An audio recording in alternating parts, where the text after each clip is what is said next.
হাজার বছরের বাঙালি সংস্কৃতির অন্যতম নিদর্শন মৃৎশিল্প। এটি শুধুমাত্র শিল্প নয়, আবহমান গ্রাম বাংলার ইতিহাস ও ঐতিহ্যের অন্যতম জৌলস ফুটে ওঠে এর মাধ্যমেই। যাদের হাতের সুনিপুণ স্পর্শে কাদামাটিতে অপরূপ মাধুর্যমণ্ডিত সব নকশার উদ্ভব হয়, তারাই কুমার বা পাল সম্প্রদায় বলে পরিচিত।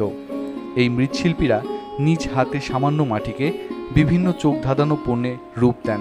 জয়পুরহাটের এই মৃৎশিল্প বেশ সমৃদ্ধ, কারণ এই জেলার বিভিন্ন অঞ্চলে রয়েছে পাল সম্প্রদায়ের বাস। জয়পুরহাট উপজেলায় বেশ কয়েকটি পাল পরিবার যুগ যুগ ধরে মাটির পণ্য সামগ্রী তৈরি করে। কুমার সম্প্রদায়ের হাঁড়িপাতিল ও কলস সহ যে কোনো মৃৎশিল্প তৈরির প্রধান উপকরণ হচ্ছে এঁটেল মাটি, জ্বালানি কাঠ, শুকনো ঘাস ও খড়। এই শিল্পের সব মহলেই কদর ছিল।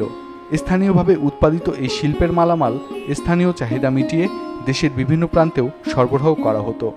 সূর্য ওঠার সঙ্গে সঙ্গে কুমাররা মাটি দিয়ে তৈরি করা পাতিলে বোঝাই করা ভার নিয়ে দলে দলে ছুটে চলত প্রতিটি গ্রাম ও মহল্লায়। পাতিল, গামলা, কুপি, বাতি, থালা, দুধের পাত্র, গরুর খাবার পাত্র, কড়াই নিয়ে বাড়ি বাড়ি ঘুরে বেড়াতেন। কুমাররা মাটির তৈরি জিনিস হাটবাজারে বিক্রি করেন।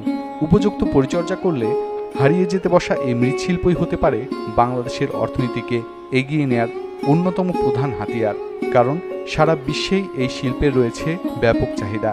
2000 সালের পর থেকে বেড়েছে বাংলাদেশের মৃৎশিল্পের রপ্তানি।